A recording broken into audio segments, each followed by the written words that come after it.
Sis Adeline.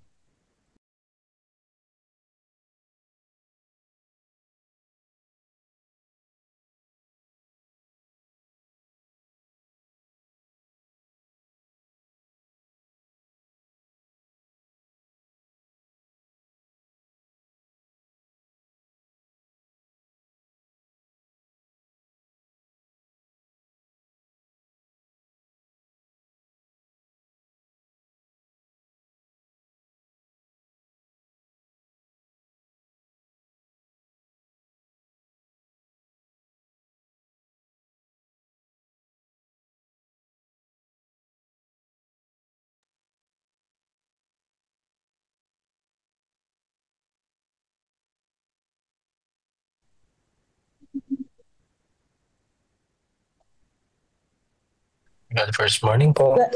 Good first morning. Pwede ba tayo mag-greet each other? Good morning, good morning. Happy God first morning, everyone. Happy God first morning po sa lahat. First morning sa lahat po. First morning, Sister Adeline. Morning. Morning. Okay. It's time to start now. Bago tayo mag-umpisa, magdasal muna tayo. Shall we pray? Father in heaven, we're so grateful and thankful for this another brand new day that was started in our lives. Thank you so much, Father, for taking care of us during our night rest. As we start with our that first morning, may you fill us with your spirit. And thank you so much, Father, for the technology that brought us together, even we are far from each other. You brought us to Zoom, to Facebook, and YouTube. And bless us today, Father. In Jesus' name we pray, amen. Good morning again. Ang magdadala ng ating God First Morning today is from the women from South Zambales. Punta na tayo sa ating Bible reading. Si Sister Mary Jean Eda ang mag-ano ng ating Bible reading, and then it will be followed by our devotional lest we forget by Sister Vicky Mercader. Sister Mary Jane. Yes, good morning po. Happy missionary morning pala.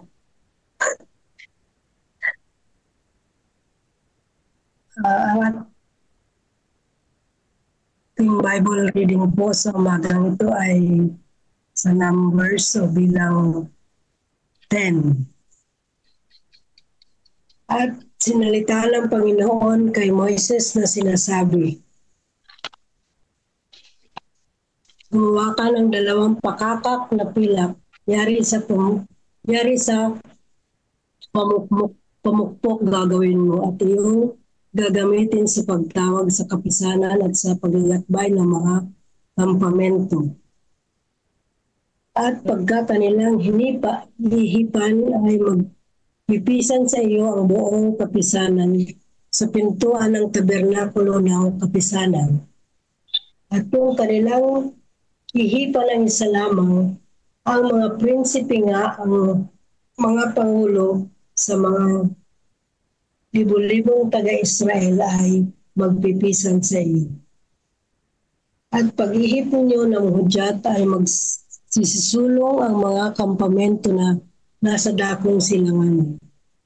At pag-ihip ninyo ng hudyat sa ikalawa ay magsisisulong ang mga kampamento na nasa dakong timugan. Sila ay ihihip ng isang hudyat para sa kanilang paglalakbay. Datapwat pagka ang kapisanan ay magpipisan, ay ihip kayo, ngunit huwag ninyong tunuging. Sorry po, wala.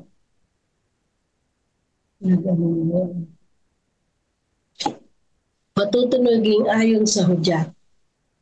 At ang mga anak ni Aaron, ang mga saserdote ay magsisiihip ng mga pakakak at magiging palatuntunan sa inyo magpakailanman sa buong panahon ng inyong mga lahi.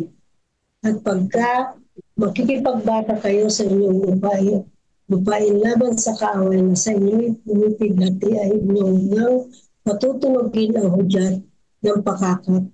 At kayo'y aalalahanin sa harap ng Panginoon inyong Diyos at kayo'y maliligtas sa inyong mga kaaway. Gayon sa karawan ng inyong kasayahan at sa inyong mga takdang kapisanan at sa pasimula ng inyong buwan ay inyong ihipan ang mga pakakak sa ibabaw ng inyong mga handog na susunugin at sa ibabaw ng mga hain ng inyong mga handog tungkol sa kapayapaan at sa iyo magiging alaala sa harap ng inyong Diyos. Ako ang Panginoon ninyong Diyos. At nangyari sa ikalawang taon ng ikalawang buwan ng ikadalawampung araw ng buwan na ang ulap ay napaitaas mula sa tabernakulo ng patutuo. At ang mga anak ni Israel ay nagsisulong ayon sa kanilang mga paglalakbay mula sa ilang ng Sinai. At ang ulap ay tumahan sa ilang ng Paran. At kanilang pinasimulan ang kanilang paglalakbay ayon sa utos ng Panginoon sa pamamagitan ni Moises. At unang sumulong ang watawat ng kampamento ng mga anak ni Huda ayon sa kanilang mga hukbo. At nangungulo sa kanilang hukbo si Naason na anak ni Abinadab. At nangungulo sa hukbo ng lipi ng mga anak ni Sakar si Nathaniel na anak ni Suar. At nangungulo sa hukbo ng lipi ng mga anak ni Sibulon si Riab na anak ni Hilon. At ang tabernakulo ay tinanggal at ang mga anak ni Gerson at mga anak ni Merari na mga may dala ng tabernakulo ay nagsisulong. At ang watawat ng kampamento ng Ruben ay sumulong ayon sa kanilang hukbo at nangungulo sa kanilang hukbo si Elison na anak ni Sigon. At nangungulo sa hukbo ng lipi ng mga anak ni Simeon si Silomiel na anak ni Solisaday. At nangungulo sa hukbo ng lipi ng mga anak ni Gasi, Elisaphat, na anak ni Jehuel. At ang mga kuwita ay nagsisulong sa nadala ang santuaryo at itinayo ng iba ang tabernakulo samantalang ang mga ito'y nagsisidapin. At ang watawat ng kampamento ng mga anak ni Ephraim ay nagsisulong ayon sa kanilang mga hukbo at nangulo sa kanilang hukbo sa mga Amyon. At nangulo sa hukbo ng lipi ng mga anak ni Manasseh si Gamaliel na anak ni Pedasor. At nangulo sa hukbo ng mga anak ni Benjamin si Abidan na anak ni Gideon. At ang watawat ng kampamento ng anak ni Dan na siyang nasa ulihan ng lahat ng mga kampamento ay nagsisulong ayon sa kanilang at nangungulo sa kanilang hukbo si Ahiser na anak ni Amisaday. At nangungulo sa hukbo ng lipi ng mga anak ni Asen si Gil na anak ni Ephraim. At nangungulo sa hukbo ng lipi ng mga anak ni Nephtali si Ahira na anak ni Enan. Ganito ang mga paglalakbay ng mga anak ni Israel ayon sa kanilang mga hukbo at sila ay nagsisulong. At si Moises ay nagsabi kay Hubab na anak ni Reuel ng Midianita, biyanan ni Moises, kami ay naglalakbay sa dakong sinabi ng Panginoon. Ako ibibigay sa inyo, sumama ka sa amin at gagawan ka namin ng mabuti. Sapagkat ang Panginoon ay nagsilita ng mabuti tungkol sa Israel. At sinabi niya sa kanya, ako'y hindi paroroon, kundi ako'y babalik sa aking sarili lupa at sa aking kamag-anakan. At sinabi ni Moises, huwag mo kaming iwan upang pinamamalhi ko sa iyo sapagkat nalalaman mo kung paano nga hanto kami sa ilang. At ikaw ay maaari sa aming pinakamata. At mangyayari na kung ikaw ay sasama sa amin, o mangyayari na anumang mabuting gagawin ng Panginoon sa amin ay siya rin namin gagawin sa iyo. At sila ay nagsisulong mula sa bundok ng Panginoon ng 3 araw na paglalakbay. At ang kabahalang tipan ng Panginoon ay nasa ilahan nila ng 3 araw ng paglalakbay upang hanap sila ng kanilang mapagpapahingahan. At ang ulap ng Panginoon ay nasa itaas nila sa araw pagka sila ay sumulong nila sa kampamento. At nangyari pagka ang kabahan ay isinulong na sinabi ni Moses, bumangon ka ang Panginoon. Ako at mangalat ang mga kaaway mo at magsita ka sa harap ko ang nangapupuot sa iyo. At pagka inilapag ay kaniya sinabi, bumalik ka ang Panginoon sa mga sa libong Israel. Amen. Yan po ang ating Amen. Amen. Amen. Amen. ayun po ang Amen. ang Panginoon ay God of order. To bring order sa buhay natin. Na kung tayo ay mananatili lamang sa Kanya, hindi niya tayo iniiwan na mapunta o maligaw sa ating patutungan dahil binibigyan niya tayo ng direksyon. Kaya manatili lang po tayo sa Panginoon. Siya lang ang magbibigay ng direksyon sa buhay natin. Minsan, gumagamit din po siya ng ibang tao tulad ni Moises sa verse 29-31 kung paano siya nakiusap kay Moab na kanyang biyanan, huwag sila iwan sa paglalakbay sa ilang para siya ang maging mata nila sa ilang. Kaya tayo po ay laging magsakop sa Panginoon dahil nasa Kanya lang po ang tamang direksyon. Maraming salamat po. Happy God first. Lahat. Amen.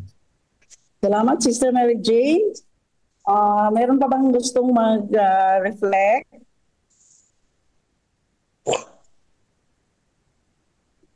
Kung hindi po kayo ma-recognize, go ahead lang. Pumakita. Meron tayong 3 viewers sa ating live. Pwede kong pasahin yung may mga messages sila galing kay Pastor Jerry Estabilio. Wonderful, good God first morning CLPM family.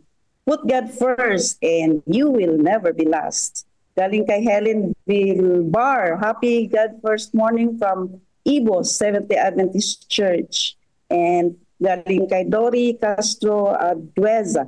Happy God first morning to all my brothers and sisters. The Lord bless. Okay, meron pa bang mag-reflect mga kapatid? Meron pa 15 minutes. Ma'am Adeline, Yes. good morning po. Good morning, Pastor. God first morning sa inyong lahat mga kapatid. Itong reading natin sa Numbers chapter 10 ay ang aking pong reflection ay yung pong ng Panginoon, yung paglilid ng Panginoon sa Israel, He is the ultimate leader. Siya po yung pinaka mataas na pinunong gumagabay sa kanila. At ang Diyos na nagnanais mamuno sa kanyang bayan ay nagnanais po ng kaayusan sa pagsunod, kaayusan sa lahat ng leadership, Ang ganda. Nung pag binabasa po natin, parang nai-imagine ko po yung master guide, Yes, Diba? Parang Pastor. dito po kinuha ng master guide yung basic Training course. Basic training course. Yes, na-imagine mo rin ba mga Adeline, Yes, Pastor. Meron pang mga flag, may mga flag, tapos meron mga tunog, mga pagtumunog. Ito ang formation. Yes. Tumunog ng, ang tawag dyan, mga mga signs ng command. Yan, mga signs ng command. Mga in just a blow of the trumpet, nalalaman nila kung ano yung mga formations na gagawin nila. Yeah, yes, Pastor. Ano? Ang Diyos talaga ay nakita ko ever since pala, noong pong mga simula pa lang ng ating pagbabasa ng banal na kasulatan, ay gusto niya ng ganyan. No? Gusto ng Panginoon na marirecognize natin yung kanyang boses, yung kanyang command. Ayan. Marirecognize natin yung kanyang command. Hindi po natin yun marirecognize kung wala tayong panahon sa kanya. Hindi natin siya kilala, hindi natin siya nabigyan ng panahon sa sarili natin. Alam niyo po, kahit po sa huling tunog ng trumpeta, sabi nga po ng aklat ni Apostol Pablo, in the sound of a trumpet, yung pong mga namatay na mga banal, yung tinig ng arkanghel, ayan, sabi nga, at ang arkanghel na sinasabi sa Thessalonians ay si Jesus Christ po yun. No? Yung pong command ni Jesus na mabubuhay ang mga namatay sa kanya ay susunod pa rin po sila. Ang ganda, no? Kung marunong tayong sumunod sa mga tinig ng Panginoon, because He is the ultimate leader, He is the highest leader ng buhay natin, kahit na church natin, and even acknowledge or recognize even the sound of His voice, yung hudyat ng kanyang pamumuno. Hindi ho yun madali. But I know that is not easy to recognize without our companionship with Him. No? Kung hindi natin siya kasama araw-araw, may hirapan po tayong i-recognize yung command na yon ng ating Panginoon. Kaya ako po ay araw-araw ay nagpapasalamat sa Panginoon, mga kapatid, na tayo ay magkakasama dito. Nare-recognize natin ang tinig ng Diyos. Amen? Amen. Recognize natin ang tinig ng Diyos. At sa araw na iyon, kung tayo ay tawagin sa ating mga pangalan, alam natin na ang tumatawag sa atin ay ang hudyat ng pagkabuhay na magmuli, ang ating Panginoong Jesucristo, the Archangel. Praise the Lord. Amen, Pastor. Amen. Kaya dito siguro kina din yung sa honor sa Pathfinder Pastor, yung drilling and marching. Kasi yung may order, di ba? Any more? Sino pa po?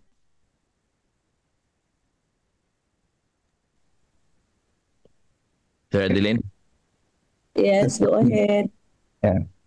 Ayan, so God first morning po sa ating lahat, mga kapatid. RPG. Okay, Pastor. Ang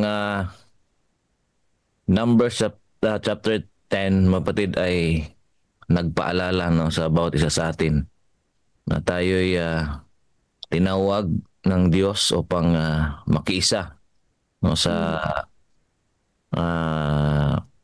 layunin, at dapat ang bawat isa ay tumugon, no, sa kanyang panawagan. Dahil ang Diyos ay Diyos ng kaayusan at nais niyang maging organisado, mga kapatid, ang lahat, at dapat ay nagkakaisa sa kanyang bayan.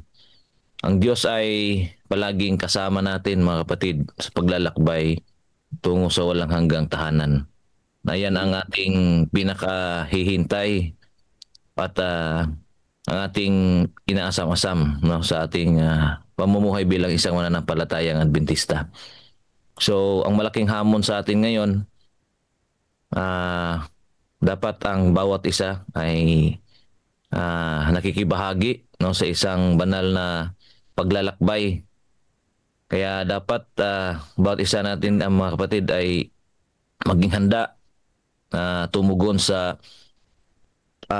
tawag ng ating Panginoon, ng ating Diyos. Amen. Maglingkod ng may kaayusan, magtiwala sa kanyang paggabay hanggang sa kanyang muling pagbabalik.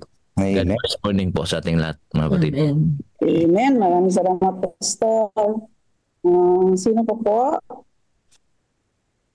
Ma'am Adeline.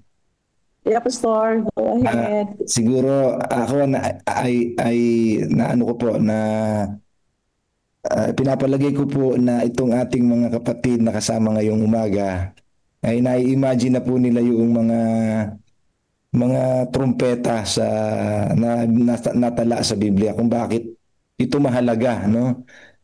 Kung yung significance po nito sa atin ngayon at bakit ito mahalaga na sinabi ng Panginoon. Palagi ko po meron po kayong mga naalaala, no? I suppose na ito'y naalaala nyo yung mga trumpet sa Biblia. Yung sound pa lang ay meron na pong meaning, no? Yung sound na yung mga sinyales ay alam niyo na kagad kung ano po ang mga pinatutungkulan. Na-imagine ko tuloy, Sister Adeline, noong araw na sinabi ng Panginoon na kukubkubin yung Jericho, di ba? Yes, Pastor. Di ba? Meron po doong command ang Panginoon ay ikutin nila tapos tutunog po yung trumpet. Naalala niyo yan, mga kapatid, na siguro nananariwa sa isip ninyo. Yun po yung isang meaning nung sound na yan. Kasi yung pong numbers na-establish po natin na may census po ng mga kabataang lalaki, no? Mga census yan. At binubukod-bukod yan ng Panginoon para po sa isang digmaan. So, ibig sabihin, meron pong kinalaman po yan sa isang command ng kalakasan, isang command na gagamitin po ang puwersa, command na kinakailangan po nilang makipagbaka, no? Yung pong pakikipagbaka na yan, nakita niyo po yung formation dyan sa binasa natin. Ang formation po, ang nasa harapan po ay yung pong Ark of the Covenant. Diba? Pag sinound na ganon, lalakad po yung bahagi po ng South, lalakad po yung bahagi ng North. Yung mga inorganize ng Panginoon. Yun po yung magandang nakikita ko na magandang ating i-reflect na sa sound na yon, huwag nating hayaan na unahan natin ang Panginoon. Huwag natin unahan ng Panginoon. Sa sound siya, meron siyang command, pero hindi po natin siya uunahan. Ang nasa una palagi ay yung pong ating Panginoon. Bagamat siya ay naglilid, bagamat siya ay tumutunog, ay palagi natin i-consider na ang Diyos ang nasa unahan sa ating pagsunod. Huwag natin siyang uunahan. Alam niyo po, may mga ganun tayong mga hakbang. Ako po ay may mga ganun minsan. Natutokso ako na unahan ko ang Diyos sa ka-excitedan. Ano ba yan? Sa sobrang excited, sa sobrang gustong mangyari, ay pinapalagay ko na okay na. Ang pala ay naiiwan pa ng Diyos sa likod. Ako pala yung nauuna. Sobrang tiwala sa sarili, sobrang tiwala sa resources, sobrang tiwala sa mahuhusay ng mga kasama, magagaling ng mga kasama, ay nagiging una ako sa mga lakad. But I hope, mga kapatid, that you have considered God always first. Ang Diyos ang palaging nasa una, palagi siyang nasa unahan. Pantay natin ang posisyon, ang order para maging maayos ang ating katatapusan at palaging may tagumpay sa pakikipagbaka kapag palaging Diyos ang una, ang nasa unahan. Ito ang maganda dito sa Numbers chapter 10. Natutuwa na makita natin na ganito ang pagdidiin ng chapter na ito. Pinapaalaalang importante na ang Diyos palagi ay nasa unahan. Huwag natin siyang pababayaang malagay sa likod upang matiyak ang ating mga paglalakbay ay matagumpay. Pastor, so dapat dala-dala natin palagi ang joy. Jesus first, others next, yourself last. So dapat dala-dala natin yan palagi. Okay, meron pa tayong naiwan na 4 minutes. Good morning po. Happy God first morning. Morning, good morning. Pwede po bang mag-reflect? Go ahead, Pastor. Ako, ang aking pong nakikita naman dyan sa chapter 10 ng ating pong readings ngayon ng Numbers ay yung model ng leadership sa ating kapanahonan ngayon. Ano? Okay, napakaganda na makikita po natin ang bansang Israel, mayroon silang tagapanguna, mayroong nagkukumand, mayroong sumusunod, mayroon silang dapat gawin at gampanan, ano? Ng bawat isa sa kanila. So sa panahon po natin ngayon, pinakikita yung tamang paraan ng leadership. Kapag ang Panginoon ay nagsabi, yung nasa una dapat makinig doon sa sinabi ng ating Panginoon. Kung hindi, ang susunod na command, okay, sa bayan ng Diyos, mapapahamak. Kaya yung tinig ng Panginoon, kapag ito'y sinundan ng isang tagapangasiwa ng iglesia, ng isang conference o kay mission, at nirelay sa mga susunod na sangay ng iglesia at sumunod ang bawat sangay ng iglesia, magkakaroon po na maayos na paglalakbay. At kapag pinatunog yung tunog ng trumpeta, kumakatawan ng ebanghelyo ng ating Panginoon, okay, maririnig ng lahat na ready na ang bayan ng Diyos. Maririnig ng mga tagapaligid, nasa paligid na narito na ang bayan ng Diyos na mamahayag ng katotohanan. So ang ibig ko pong sabihin, mga kapatid, ay kagaya nung binanggit ni Pastor Jerry kanina, yung sound the battle cry, ano? Ang tinig ng Diyos, kapag ito ay dinala mula sa pamunuan hanggang sa ordinaryong membro ng iglesia at sama-samang isinigaw ito, ang komunidad na ating kinalalagyan ay magigising na mayroon palang Diyos na makapangyarihan sa lahat na dapat kilalanin ng komunidad upang hindi mapahamak at magpatuloy sa mithiin at layunin ng Diyos. Magpatuloy sa direksyon ng Diyos na kung saan gaya ng bansang Israel naglalakbay sa ilang papuntang Kanaan, yung komunidad na makakarinig at makakakita ng tinig at kapangyarihan ng Diyos ay maaaring ma-aware sila na o ibig sabihin ay mahikayat sila papunta rin sa paglalakbay doon sa lupang pangako.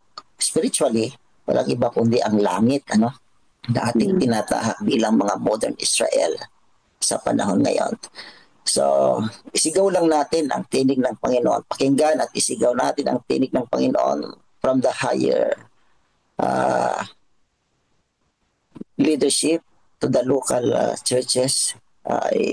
Kung isinigaw po natin itong sama-sama, palagay ko ang ating pong pamamahayag ng Ebanghelyo ng Panginoon ay magiging mabisa at makapangyarihan hanggang tayo po ay makarating doon sa langit na bayan na inihanda sa atin ng ating Panginoon. God first morning po sa lahat. Amen. Amen. Thank you, Pastor Salamat, Joey. Pastor. Yeah. Dadako na tayo sa ating devotional. So doon na tayo sa ating Lest We Forget. Ayan ni Sister Vicky Mercader.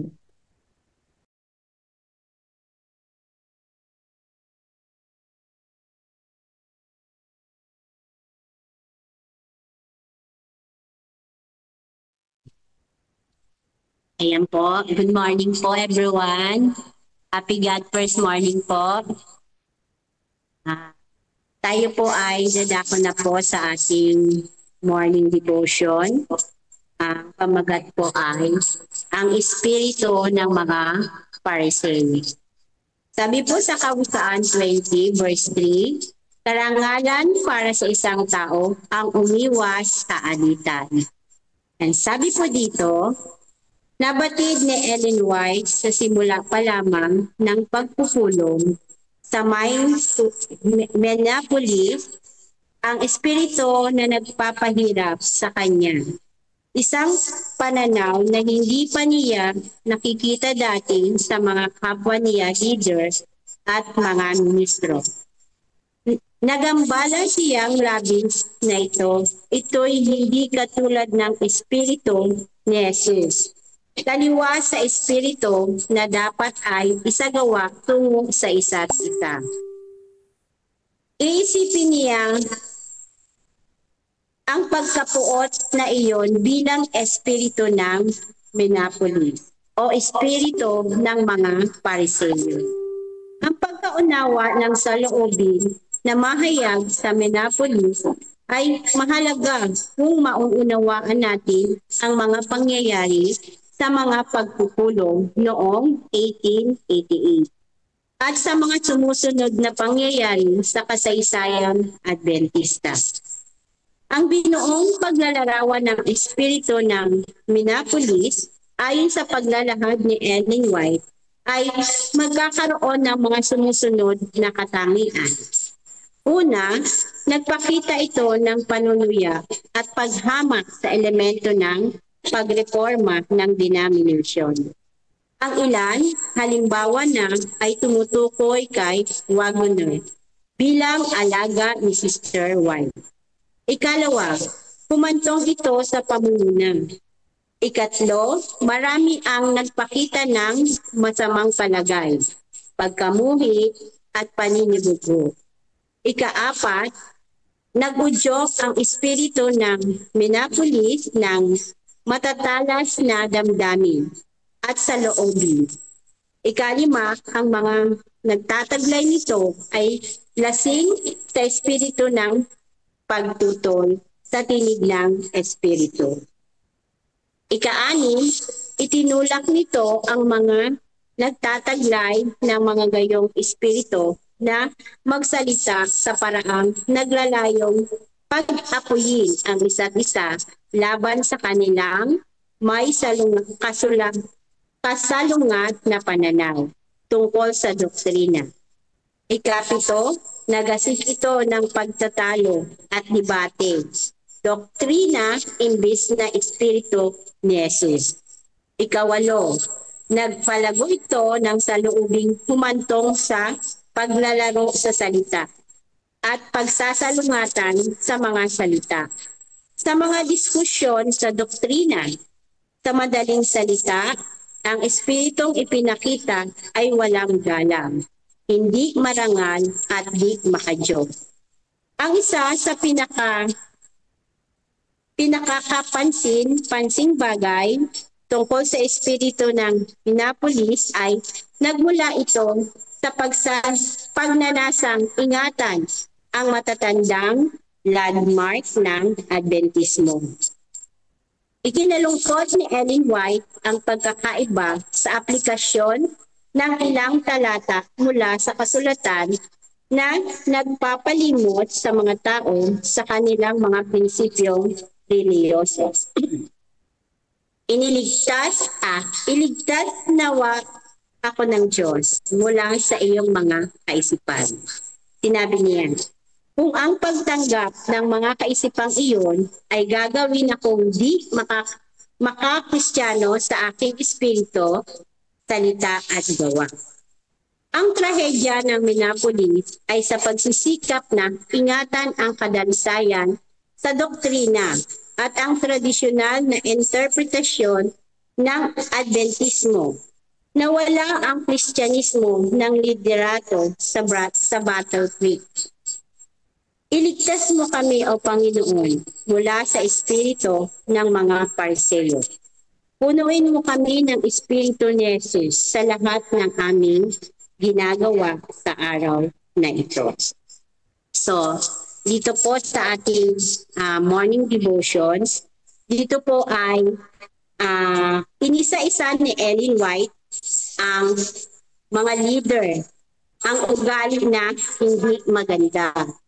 So, nakita ni Ellen White na ang espiritu ay hindi sa Panginoon, kundi espiritu ng mga Pariseyo. So alam naman po natin na ang mga ugali ng Pariseyo ay mapag-imbabaw, mapagbantay sa kilos ng iba. So, at iyon ay naranasan ng ating Panginoon nung siya ay nandito sa lupa. Lagi siyang binabantayan ng mga iskriba at ng mga Pariseyo, ay hinahanapan nila ng mali ang ating Panginoon. Dito sa Minneapolis, parang talagang hindi maayos ang kanilang pagmimiting. So parang nagkakagulo sila dahil nga bunga ng pagiging mapagmataas. So mag-ingat po tayo sa ganitong pag-uugali. Lalo na po pag nagmi-meeting tayo sa board.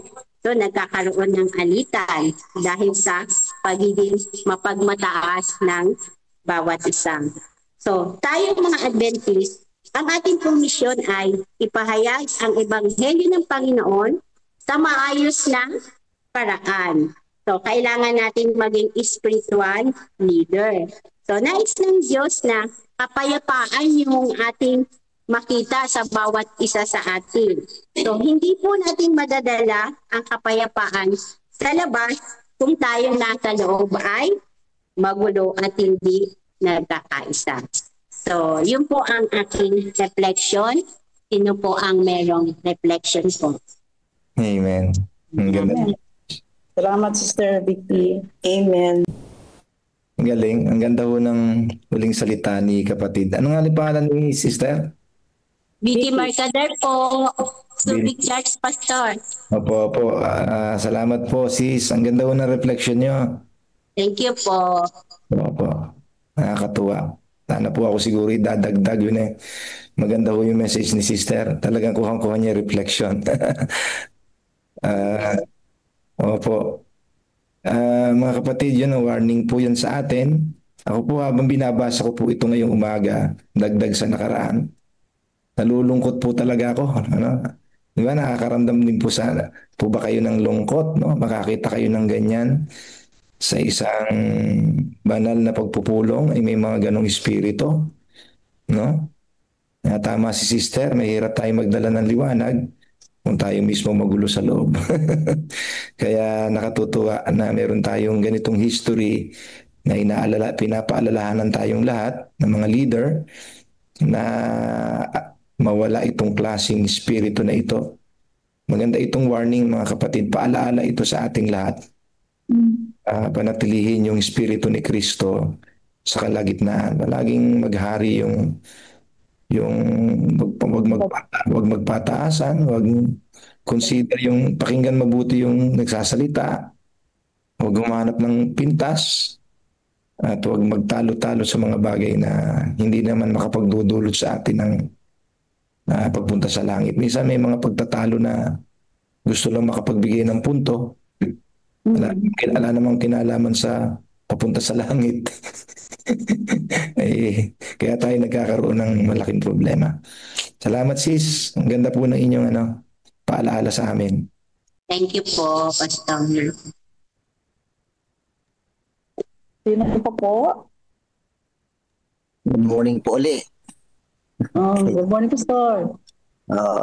Ang aking pong reflection dyan ay medyo kasi kapag ang pakiramdam ng isang tao, siya yung pinakamarunong sa lahat. Ibig sabihin, para bagang ang pananaw niya sa kanyang mga kasama at kapwa ay incomparable sa kanya. Siya yung nakakataas intellectually, financially, popularity. Minsan, napakahirap para sa kanya na magpakababa at magpakumbaba. At kapag nasalig mo yung kanyang ego sa panahon na mayroon kang isasuggest ka sa kanya o kaya sasabihin sa kanya, parang napakahirap niyang tanggapin kasi mayroon siyang pananaw na angat ako. mas mahusay ako sa iyo. May pinag-aralan ako. So, mahirap yun mga kapatid kapag ang pakiramdam mo ay parang alam mo ang lahat ng mga bagay. Mahirap magpakumbaba para sa iyo. Mahirap mong tanggapin na mayroon kang pagkakamali. So aking inilalagay yung sitwasyon sa panahon ng general conversation during the time of Ellen G. White. Sa ganyang sitwasyon, mayroon silang ganong pananaw na mas okay ito sa akin, mas tama ako, kaya ipaglalaban ko ito. Kaya nakita ni Ellen G. White na ang nangibabaw sa kanila ay yung iniisip nilang doktrina sa halip na yung Espiritu ni Kristo ni Jesus ang makita. Kasi patalgisan sila ng talino at karunungan, patalgisan sila ng kung anong meron silang popularity or degree na inabot.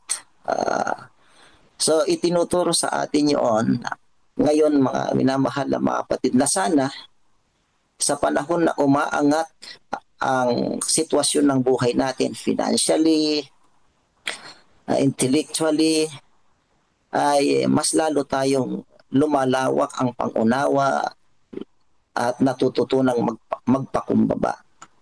At kung magkagayon ay kapag ganun ang ating pakiramdam at damdamin, palagay ko ang ating iglesia ay magiging tahimik, maayos at mayroong tamang direksyon sapagkat ang naririnig yung Espiritu ni Jesus, ang nananaig ay yung Espiritu ni Jesus sa halip na espiritu ng doktrina o kaya'y karunungan na mayroon ang iglesia.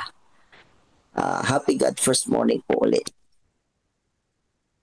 Amen. Amen. Good morning po. Okay. Good morning po. Good morning. Go ahead, brother. Sir Benji po. Pastor Benji. Okay po. Ganda po ng mga reflection na naibigay na ho sa atin this morning. Gusto ko lang po magdagdag ng kaunti. Sa James chapter 3 ay niremind sa atin yung importance ng paggamit ng ating dila. Ang dila ay sabi ng teacher ko nung ako elementary. Tandaan-tanda ako pa hanggang ngayon. Kaya salamat talaga sa aking mga teacher doon sa Commonwealth Adventist Elementary School. The tongue is only about 6 inches. But it can put or place a man 6 feet below the ground. How we communicate our ideas, opinions, how we say it, the spirit or manner of saying it, the words that we select in communicating makes all the difference. So, naalala ko po yung nagbanggaan na mga barko dyan recently sa West Philippine Sea. Magaling lang na mag-maneuver yung mas maliit na bangga na barko. Yung dalawa malalaki nagbanggaan. Yung kinokontrol lang sila ng isang rudder yan. Lahat naman yan may rudder. But magaling umiwas itong magaling umiwas sa gulo itong maliit na bangga. Yung dalawa ay head-on lagi, head-on. Sa dulo ay nagbanggaan ho sila. Dito rin sa James chapter 3, sabi niya, yung barko ay kinokontrol lang ng maliit na rudder. Amazingly sabi ho din sa atin na set a double guard on our hearts. Out of the abundance of the heart, the mouth speaks. Kaya ho pala yung dila natin ginawa ng dalawang gate. Yung ngipin at yung labi. Kaya, Pastor Jerry, bago daw ho tayo magsalita, ngingiti muna tayo. Ibig sabihin, ngiti muna kasi pag ngumiti ka, hindi pa naka-open yung ngipin eh. Smile muna. Ayan. Ako magsalita. Dalawa yung nilagay na guard because it's very important. So, it's a good reminder po sa akin personally itong nangyari sa Minneapolis na maghari ho yung Espiritu ng Panginoon tulad sinasabi ng ating mga pastor kanina na maghari ho talaga sa ating mga conversations, sa ating mga meetings na how we say it, the way we say it, the spirit of our communication ay mahalaga ho sa pag-maintain ng good relationship within our church. May the Lord bless us po sa umagang ito. Sister Adeline. Amen. Sister Adeline. Ayan, Pastor. Talagang relevant talaga ito, no? Yung text, napakaigsi ng text, paalaala. Karangalan para sa isang tao ang umiwas sa alitan. Huwag natin kalilimutan yan. That's a golden advice. Effective yan talaga, kapatid. Tayo yan sa isang pinakamatalinong taong nabuhay sa lupa na pinuspos ng Diyos ng katunungan. Hindi po natin yan. Maganda po yan. Do it all the times. Yung imiwas sa alitan. Mas maganda yung tayo ay friendly. Mas madali tayo maintindihan pagka friendly tayo. Yan. Amen. Yan, Mas encouraging. Ayan, yung dalawa, yung ating mga kaibigan ng mga gwapo yan. Miss ko yan yung mga kaibigan ko na kapugi. Pastor naman, nahawa kami sa iyo eh. Okay, God bless morning po. Ngiti muna ako, Pastor Benji, bago ako magsimula. Natututunan ko sa iyo. Go, Brother Melvin. Sige pa, muna ako. So ayan, dugtungan ko yung kay Pastor Benji tungkol sa dalawang barko na nabanggaan. Mas madali kasing kontrolin yung maliit na barko kaysa sa malaki. Experience yan. At nakasakay ako sa mas malalaking PLCC, mahirap talaga siyang i-maneuver. I-connect natin yan sa ating lesson kagaya ng mga sinasabi na kapag yung ating karunungan ay sobrang laki na, mga kapatid, mahirap nang kontrolin yung ating emosyon at ang ating pananalita.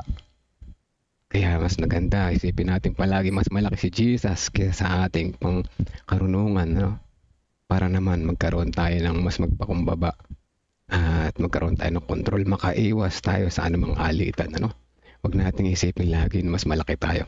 Magiging parang barko tayo, mahirap kontrolin, mahirap iiwas sa alitan. So, Jesus palagi yung mas malaki, mga kapatid. Isayan ko lang, bigyan ko si Brother Edmond sa pampogi. Happy God first morning. Happy God first morning. Kayo na po ako na pagbawa. Salamat po sa mga takeaways, mga reflections.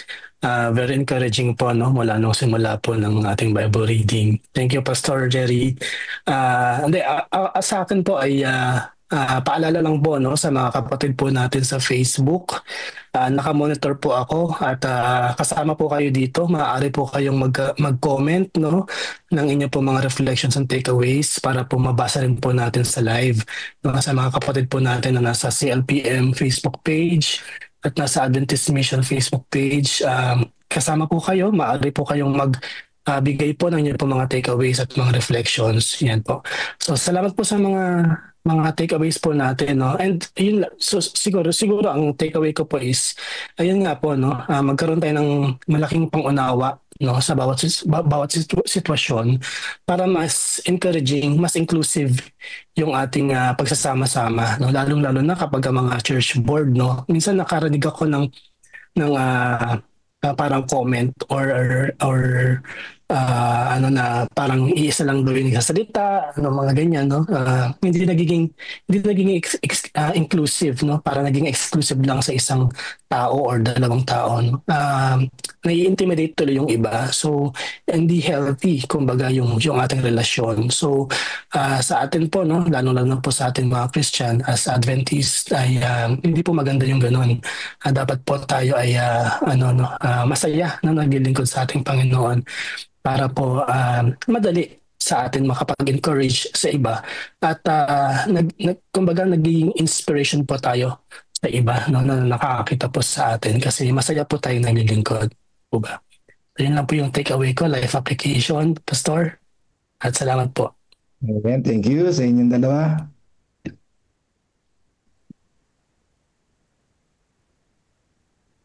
Check po for 59.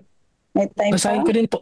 Yes, babasahin ko po, Ma'am Adeline, sige. yung ating po mga comments dito, medyo bumabaha po, no? Sabi po ni Brother Melvin, karangalan para sa isang tao ang umiwas sa alitan. Ayon po yan sa Kawikaan 20 verse 3. Si Brother Alejandro Vilbar, kaya sabi po ng Bible, ang mapagmataas ay ibababa at ang mapagpakumbaba ay itataas. Kay Sister Net Lazaro, ang talata ay nagtuturo ng kahalagahan ng pagiging mahinahon. Ang pagiging mahinahon ay hindi nangangahulugan na mahina. Sabi po ito ay tanda ng karunungan at lakas ng loob upang mas piliin ang peace because ang Panginoon ay kapayapaan. Sabi po ni Brother Johnny Naka, kapag tumanggi tayo sa bagong liwanag mula sa Diyos dahil lamang hindi ito sang-ayon sa ating nakasanayan, inilalagay natin ang ating sarili sa espiritu gaya ng sa Minneapolis. Sabi po ni Sister Angel Rain de Leon, agree po sa mga reflections. Sometimes, hindi lang po yung choice of words ang mahalaga, kundi yung tone of words too. No matter how right your words are, kung sinasabi naman po siya without humility, ay hindi magiging magpapala sa mga nakikinig. Amen. Sabi po ni Pastor, sa Pastor Jerry, Amen. Maraming salamat sa sharing ng spiritual insights and takeaways, mga kapatid. Ang ganda ng environment sa God First Morning. Healthy, very open. Everybody can say words of encouragement. Ayan. Thank you po. Kumula naman po kay Brother Teddy Francisco. Amen. Maraming salamat po sa magagandang reflections. Personally, nabe-bless po tayo. Ayan po. Salamat po. Kay Pastor Ernie Marin sa Facebook, ano man ang sitwasyon, piliin po nating mapagpakumbaba kahit maganda at tama ang mga idea natin. Amen. Okay, wala na po. Sige, yun po. Back to you, Sister. Salamat, Brother Edmond, sa tulong. And may time pa. 6 minutes pa left. Meron pa bang magre-reflect?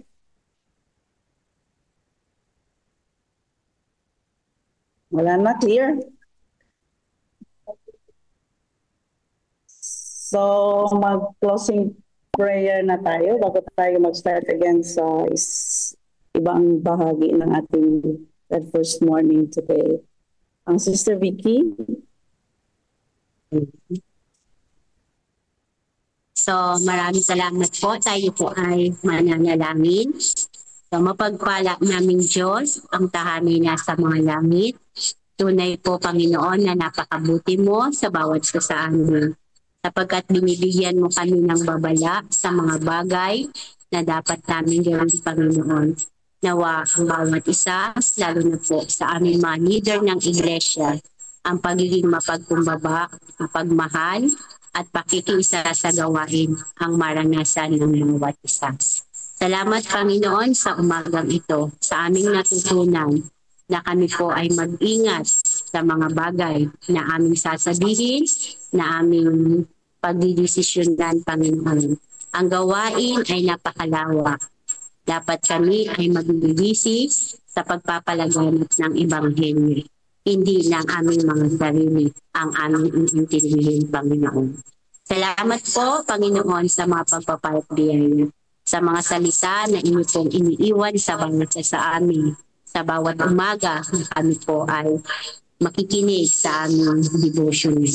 Maraming salamat, pagpalain niyo po ang bawat isa, pagkalooban ng karunungan, pag-ibig at pagmamahal na walang sawang ipinagkakaloob mo sa amin, ay maibahagi din namin sa aming kapwa.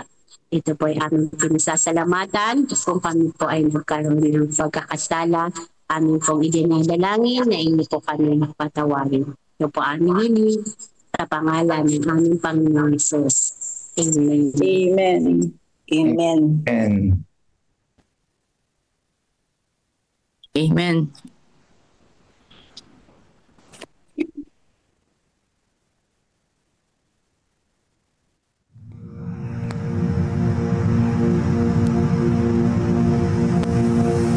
after Jesus returned to heaven, his disciples remained with the awesome task of taking the gospel to the whole world. Filled with the Holy Spirit, these men and women proclaimed the message they had received with boldness and power, reaching out to all corners of the then known world. But it was not without great opposition, first from the Jews, then from the Roman state. Many Christians were faithful to the point of death, suffering torture and humiliation from cheering onlookers at the Circus Maximus and Colosseum in Rome and throughout the empire. However, the blood of the martyrs only paved the way for the further spread of the gospel. After years of persecution by the Roman emperors, one of them, Constantine, professed conversion to Christianity in 312 AD. Now Christianity became popular, but it resulted in many pagan practices and symbols entering the church, particularly in Rome. The Bishop of Rome assumed more and more power and authority and began to oppose and oppress all who recognized Jesus alone as the head of the church and who accepted the Bible alone as the supreme authority. To escape this increasing persecution, God's true people withdrew to the wilderness areas of Europe. In northern Italy, the Waldenses took refuge in the mountains. While many were slain, the light continued to shine in the darkness. God was still in control, and he began to raise up men like Wycliffe, Huss, Tyndale, Luther, Calvin and Zwingli to stand for his truth. They stood for the Bible alone, faith alone, and Christ alone. In 1798, in fulfillment of Bible prophecy in the book of Daniel, the religious and political supremacy of the Roman Church was temporarily reduced when General Berthier removed Pope Pius VI from his throne. Consequently, in the decades that followed, there arose a great awakening of interest in the prophecies of Daniel, and many were convinced Jesus was soon to return. In the United States, the Baptist preacher William Miller was joined by hundreds of other preachers in their expectation of the return of Jesus in 1844. However, when Christ did not return in 1844, further Bible study led a small group to discover that Christ's ministry in the heavenly sanctuary was an explanation for their great disappointment. They discovered that the Bible taught that the seventh day was the Sabbath that Jesus had set aside for his people.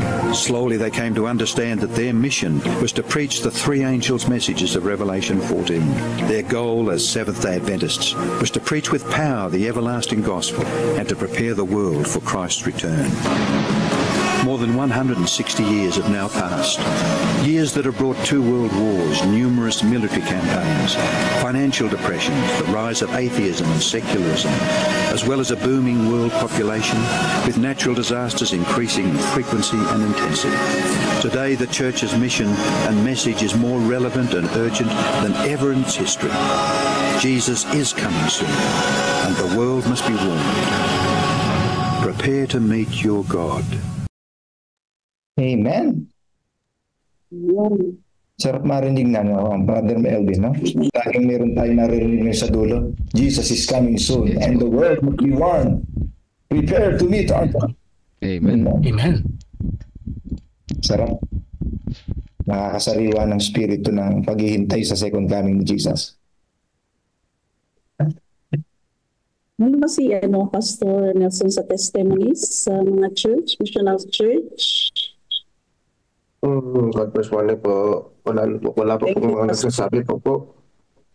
Sako na tayo sa ating pong kwan. Ewan ko kung sako na po tayo sa ating Council of Stewardship. Wala po nagsasubmit ng ating pong sa missional church. So, kung pa lang po tayo mga kapatid, kasalukuyan pa lang po nagde-develop ang iba at ini-improve ang kanila pong mga data. So, mga kapatid, so, wala pa po tayo ngayon. So, maaaring mag-o-open ulit tayo ng panibagong programa tungkol ulit sa kung anong testimony sa mga susunod na araw. So, sa ngayon sis, ay wala pa po. Kaya dapat na tayo sa ating Council of Stewardship. Okay. Salamat, Pastor. Ang magbabasa ng ating SOS, si Sister Joy Mercader. And basahin ko lang yung may changes na na-post doon sa ating chat group, ang sa ating Acts Prayer, ang Adoration and Confession, i-pray, pag-pray ni Ruth Bartolaso, and then Mary Mercader, and yung Thanksgiving and supplication ni Ruth Bartolaso. So, dito na tayo sa ating Council on Stewardship reading. Okay po, panoorin muna natin yung God First video sandali. Maganda ito. Hindi takot maglayag sa hindi mapayapang tubig. Thank you.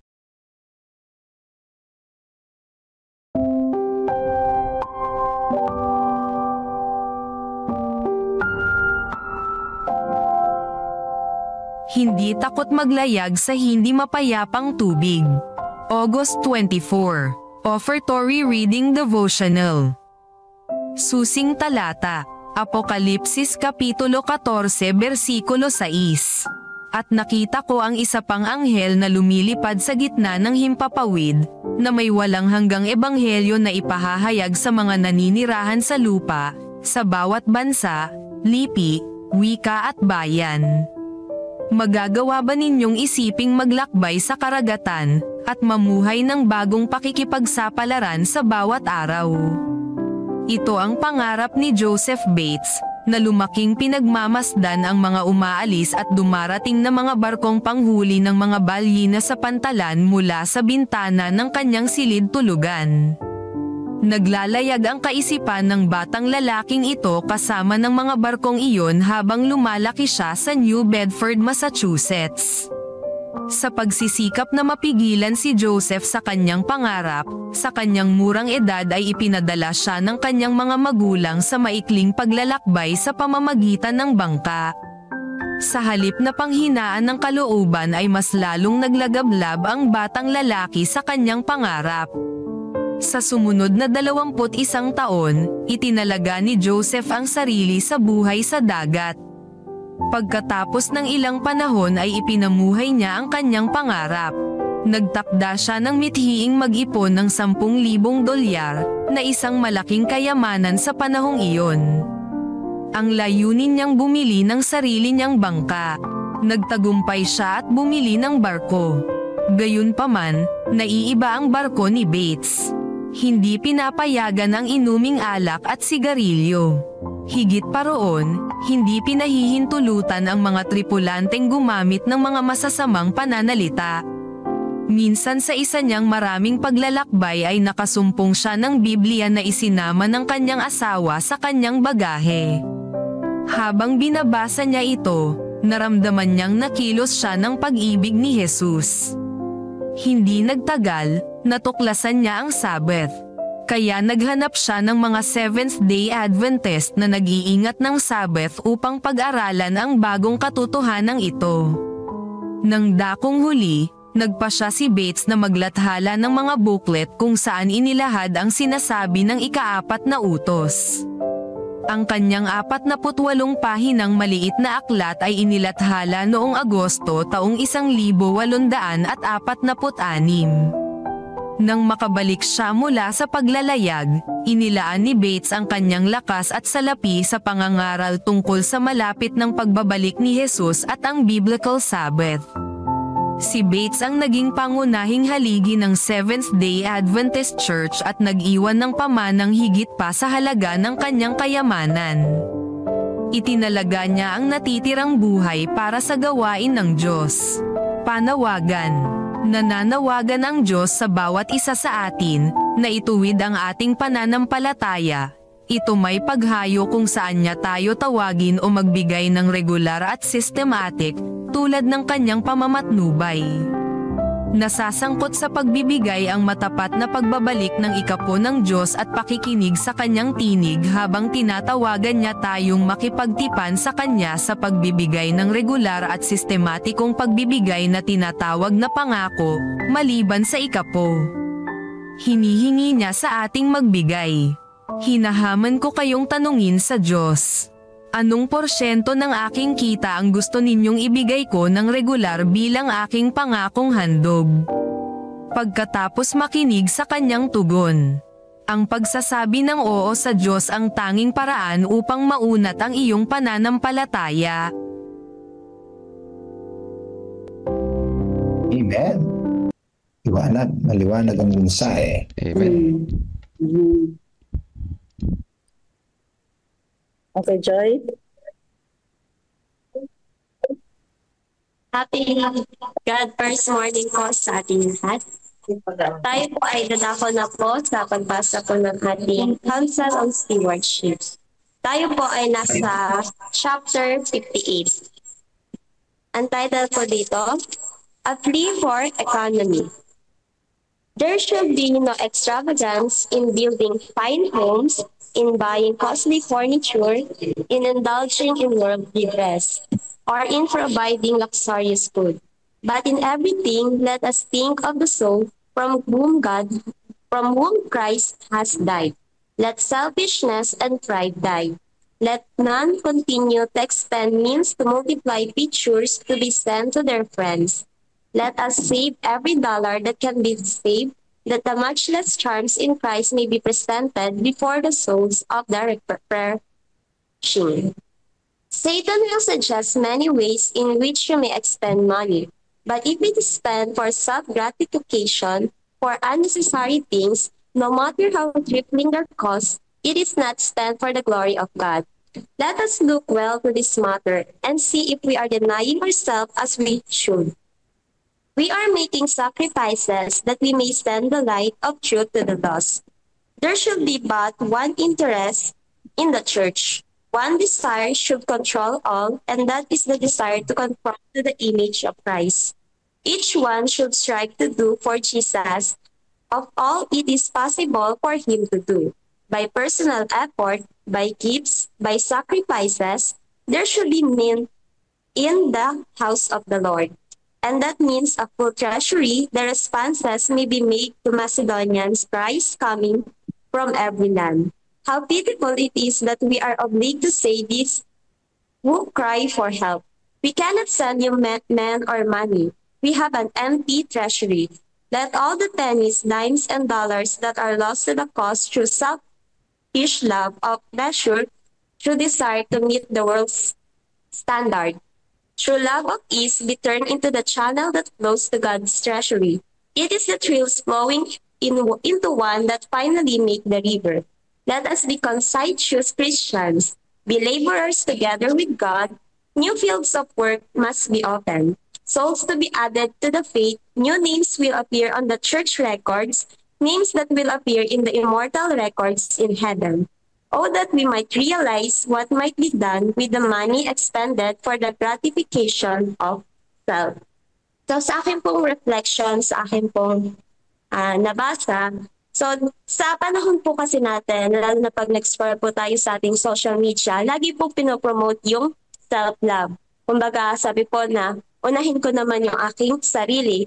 Lagi pong ganun yung kada mag-scroll. So dito po sa chapter na to binasa ko, ay ina-emphasize po dito yung importance ng self-denial. Kung saan every coins daw po na or every gifts na binibigay sa atin ng Panginoon, every blessing, kailangan daw po iti-take natin ito na hindi sa akin lang. Kumbaga, binigay po sa akin to ng Panginoon para magamit sa gawain. Dahil sabi nga po dun sa tinabasa na nakakahiya daw po sa Panginoon niya kapag may lumapit sa atin, lalo na sa ating pong iglesia, sasabihin natin na ay walang pera ang church or wala daw po tayong maitulong. So kung tayo daw po mga kapatid ay yung pagiging makasarili natin, kailangan natin yun kalimutan dahil bawat gift po ng Panginoon ay lalaki po ito.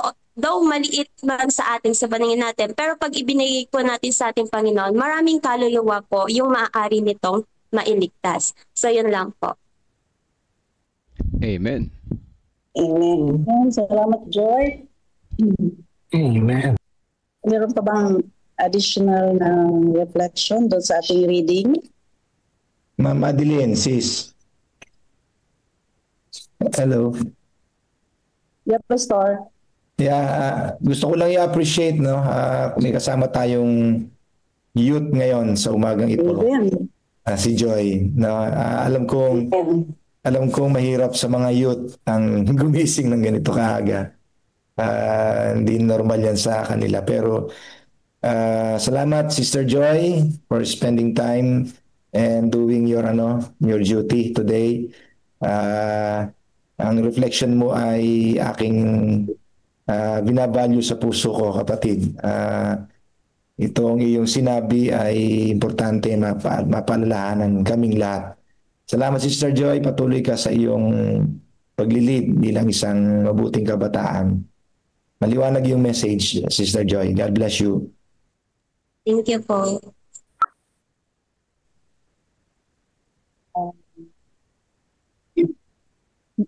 Meron pa ba reflect?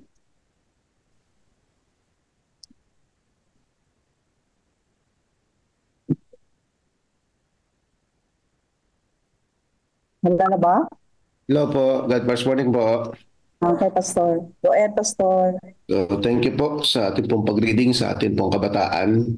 So, dito mga kapatid ay talagang ang unang reflection ko dito ay yung priority ng buhay ng isang mananampalataya. So, pagkalusan mga kapatid ay tayo po ay nakakarinig ng mga salitang, ano ba yan? Bakit tuwing umaga? Puro na lang COP. Ayan mga kapatid, yan ang mga salita mga kapatid natin na babakinggan eh. So, mga kapatid, ang priority dapat ng isang mananampalataya ay kung paano ang kanyang buhay ay iniisip ang kaligtasan ng iba sa pamagitan ng uri ng ating pamumuhay, at yun ang tinutukoy ng ating pong reading ngayon mga kapatid. Our priority should be saving souls, not for any material things in this world. Maganda ang bahay, maganda ang mga may furnitures, maganda ang meron dress. Yan ay mga pangangailangan natin. Pagkain. Pero sabi dito, but in everything, let us think of the souls for whom Christ has died. Masigit nating priority sana mga kapatid ang buhay natin bilang isang mananampalataya. Ang magkabisan mga kapatid, we spend a lot of money in building houses, buying cars, buying foods, clothes, everything what we need mga kapatid. Kailangan po natin yon. We spend a lot of money on it.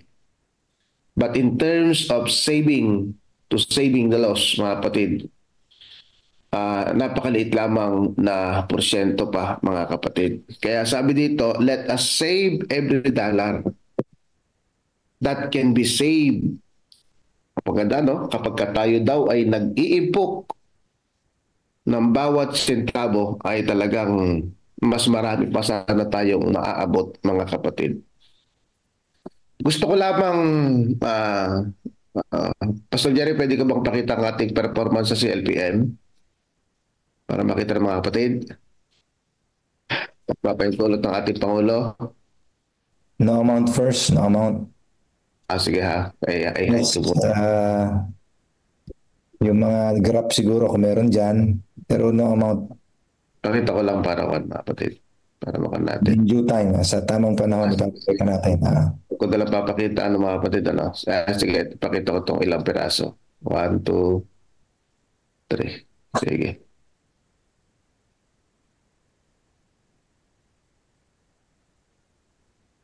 Sige, papakita ko para makita natin mga kapatid ang performance ng ating ganito pa mga kapatid ang ating nakikita niyo po kapatid na gusto ko lang pakita sa inyo mga kapatid ang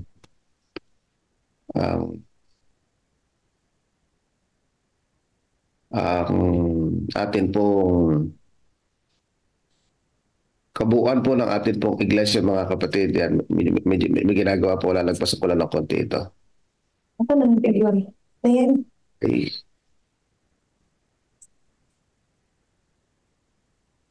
Ako po ay nasa kasulukuyang tinitingnan ang bawat simbahan, ang performance mga kapatid.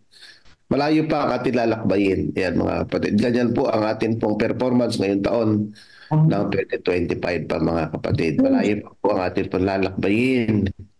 So, January, yan po ang ating pong touch and offering. Halos di po makita dahil gawa po ng unstable pa ang ating collection. 2% po tayo pagdating po ng February, 2% ng March, 3% po, umaangat po ng kaunti. Praise the Lord mga kapatid, hanggang April, May, June, July, yan po ang atin pong performance po ng atin pong kabuang simbahan mga kapatid pagdating po sa giving system. Kaya po inikayat po tayo. So ganyan po mga kapatid, itong per area ay sana magandang makita po ng ating pong bawat area, Chairman. Ang ibig ko po sabihin dito mga kapatid ay talagang sa kabuuan yan po ang performance po ng atin pong mga kapatiran sa buong CLC na masigit pa po tayong isipin ang prioridad ng atin pong buhay bilang isang mananampalataya. Kasi sabi dito mga kapatid ay each one should strive to do for Jesus that it is possible for him to do by personal efforts, by gifts, by sacrifices. There should be meat in the house of the Lord in the means a full of treasury mga kapatid. So yun mga kapatid, ano? So hindi daw magkukulang ang treasury ng Diyos kapag sa pamagitan ng ating mga personal effort, personal strive, sa pamamagitan ng ating pong mga personal gifts, sacrifices, and offering to the Lord. Sabi nung may magkakaroon ng pagkain sa aking bahay. Kaya sabi ko kanina, sabi pa dito, new fields of work must be open. Mga kapatid. Kaya nakarating ang ating simbahan sa iba't ibang dako ng daigdig mga kapatid. Napasok natin ang iba't ibang lugar mga kapatid. It is because the Seventh-day Adventist Church are really united. Nagkakaisa tayo mga kapatid pagdating sa sistemang ito ng financial system ng ating pong iglesia. Kaya marami pa pong mabubuksan na mga teritoryo. Marami pa po tayong maabot kapag mapupuno ang treasury ng Panginoon sa pamagitan ng ating pong gifts, mga kaloob, sacrifices, and saving money to save more souls for Jesus mga kapatid. Kaya yung ating pong pinapag-aralan ngayon, a plea for economy. Ang ating pong prioridad mga kapatid bilang isang mananampalataya ay yung prioridad ni Kristo. Kaya sabi ni Kristo, may pagkain akong hindi nyo nalalaman. At ang pagkain ito ay tapusin ang gawain ng Diyos. Opo mga kapatid, upang matustusan ang gawain ng Diyos, a plea for economy is needed for every individual, for every member of the church mga kapatid. So, yan po ang atin pong reflection. Sa akin, yan po ang ating pong reflection bilang isang mananampalataya na hindi lamang ako gumagawa sa Panginoon, hindi lamang dapat ako nagbibigay para sa Panginoon, but yun mga kapatid ay prioridad ko din ang prioridad ni Kristo habang tayo po ay nabubuhay sa lupang ito. Pagpalain po tayo ng Diyos. Reflection pa po sa iba. God bless po. Salamat, Pastor Antonio. Meron pa ba? Reflect dyan.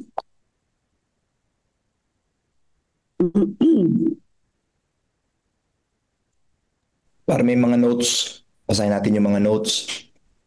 Sino ang pwedeng nakikita mo, Ma'am Adeline? Ayun, Pastor. Okay, tulungan kami.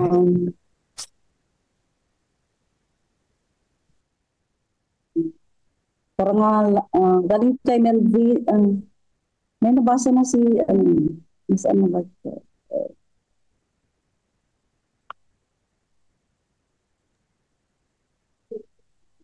Galing kay Dan Cruz, kung mayroon po tayong kakilala na mataas, invite po natin sa GFM at matulungan po natin ang ating mahal na kapatid. Kay Alex Rigor, happy first morning mga kapatid. Kay Melvin Bilasano, mas maganda po talaga mag-Zoom kapag mga naka-on cam ang mga members. Okay, kaunti lang naka-on sa cam, Pastor. I humbly and lovingly encourage everyone to open your palm. Should you be comfortable? Shalom, everyone.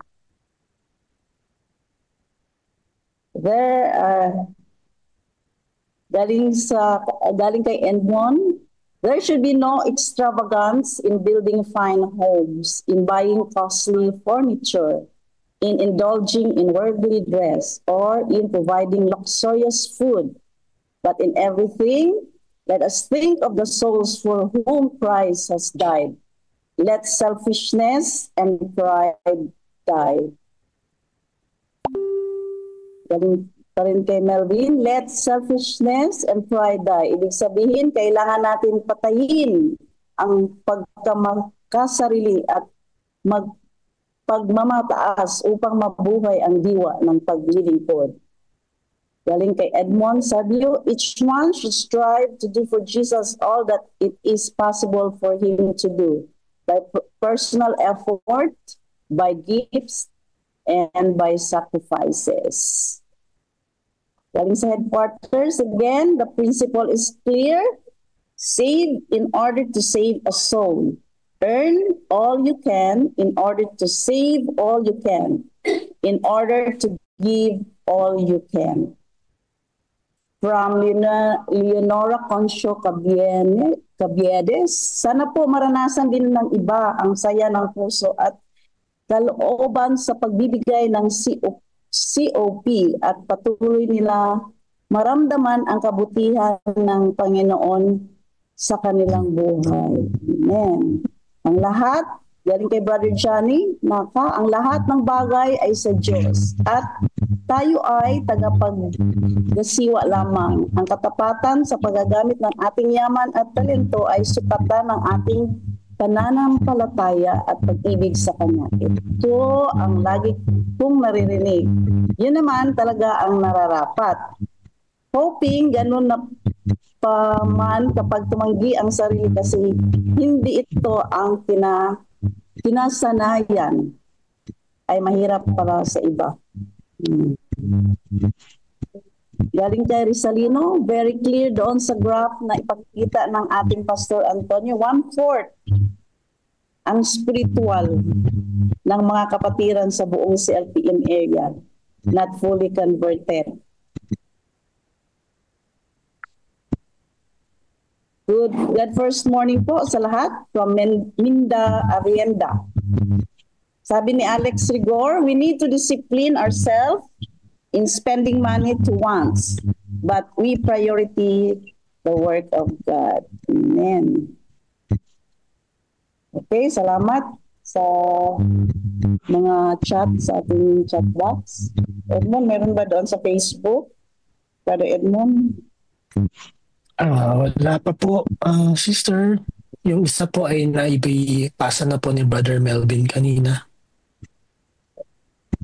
So, wala na po tayong mga reflections. Dadako na tayo sa ating Acts prayer.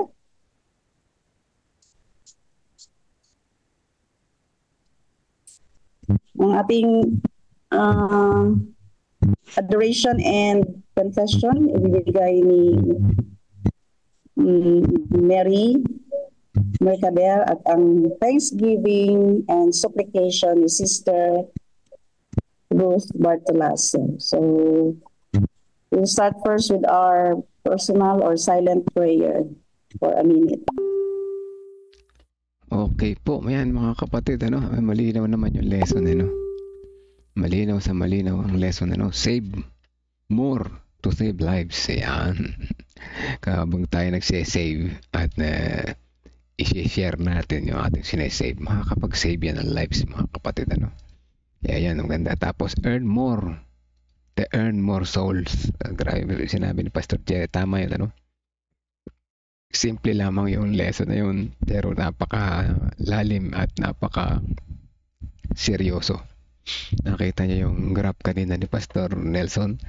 Gusto ko sanang mag-reflect doon, kaya lang pinigilan ko yung aking sarili, baka makasakit ng damdamin. Dito na lang tayo mag-uusap tungkol doon.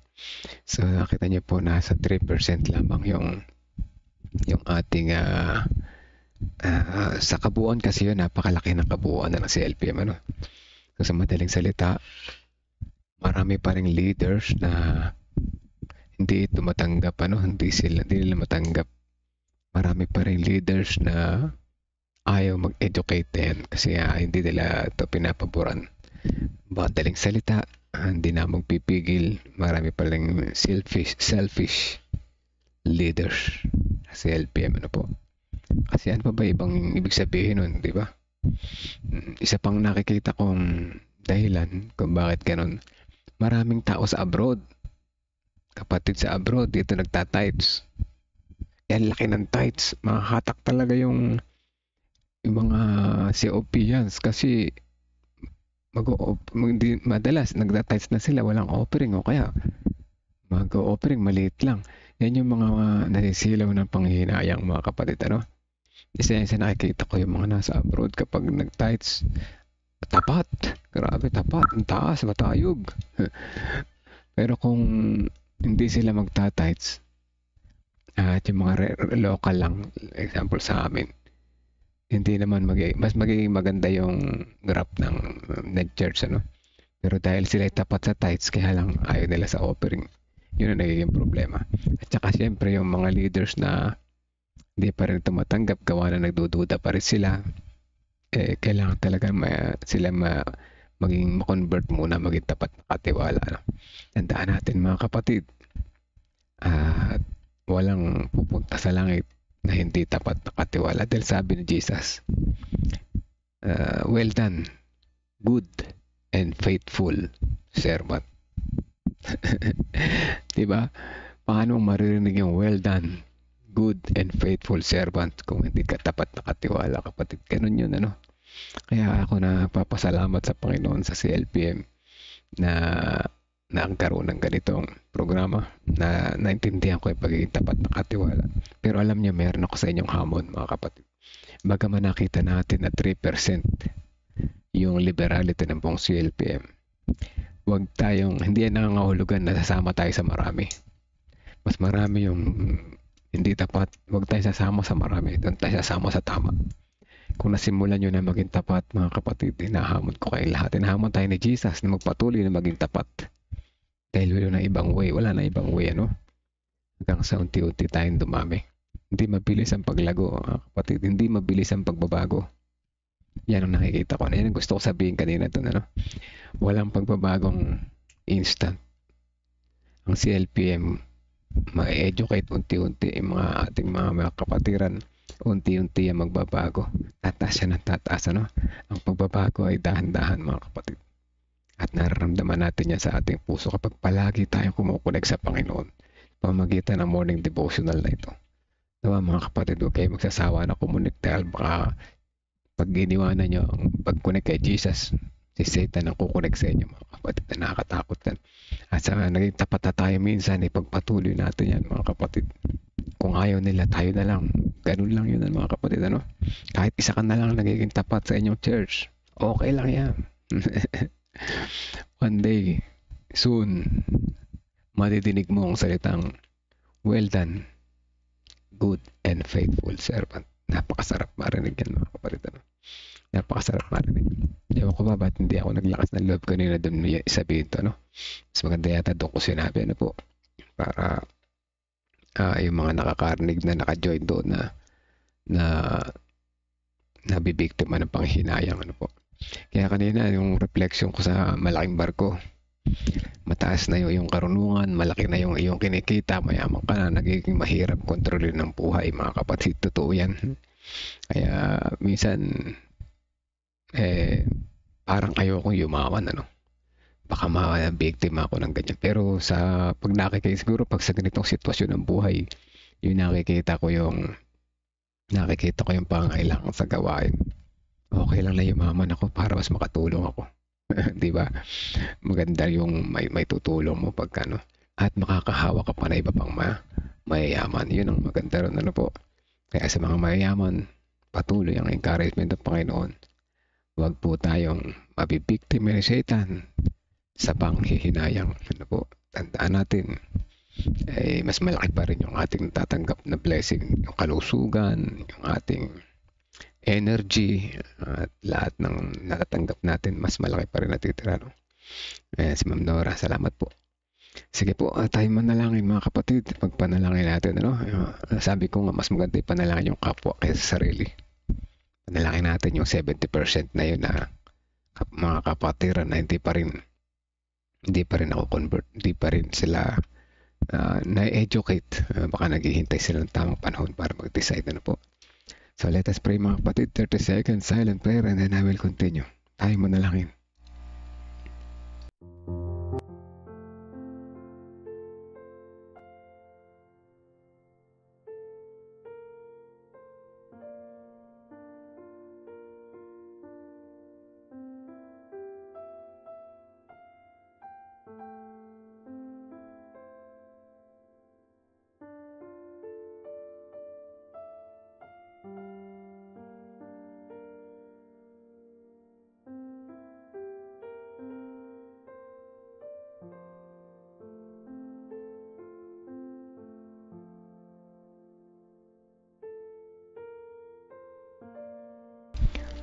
Tayo manalangin mga kapatid.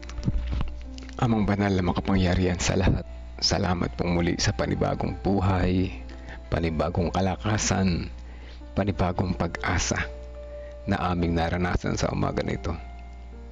Nakita namin sa lesson na ito na kung paanong kami magsisave at hindi magiging magastos sa walang kapuluhan.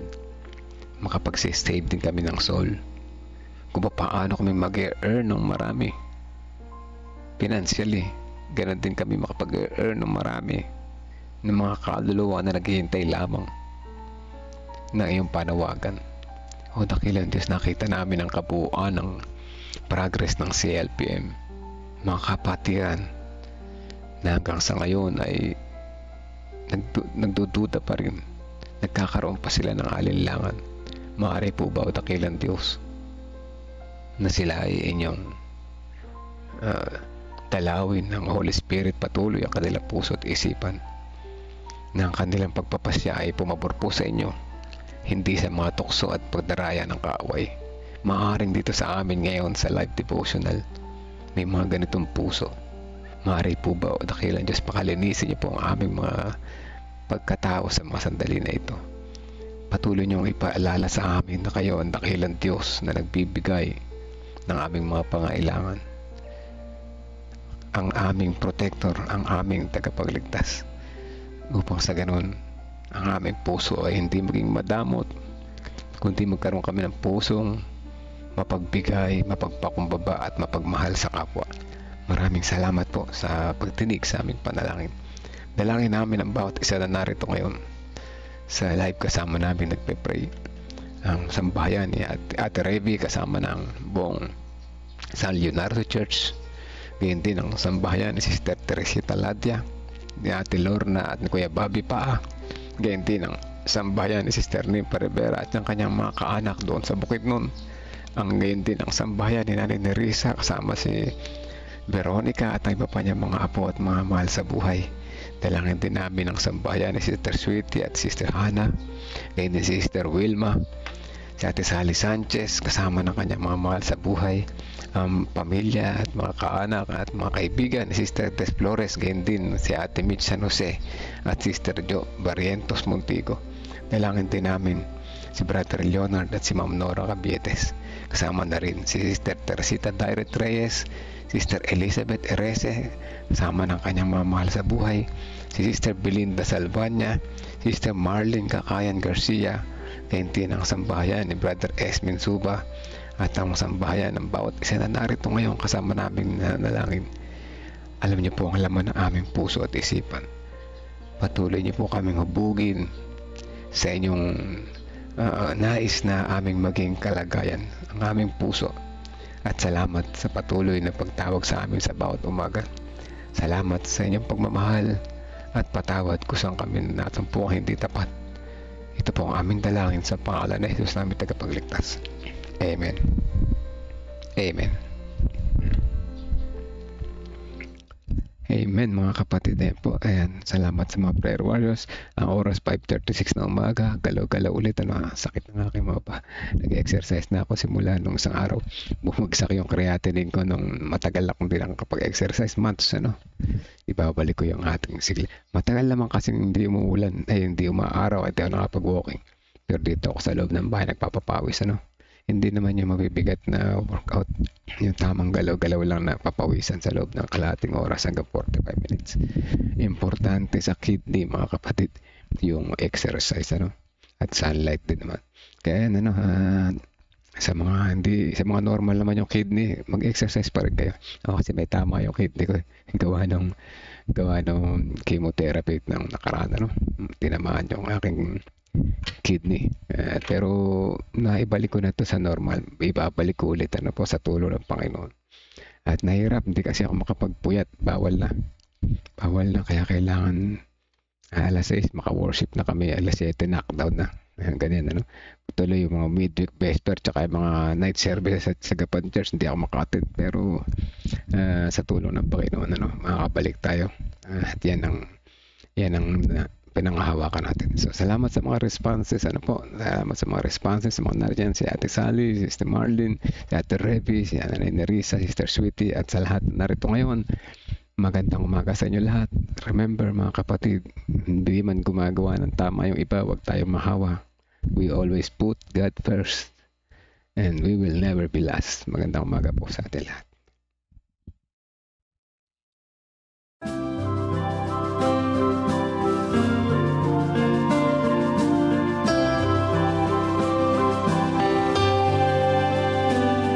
I hear the voice of Jesus calling. My answer is, I will go. I see the need of people crying. My answer is, I will go. I go to share the message of love. I go to share the blessed hope. But if I get discouraged, I call to Jesus' help.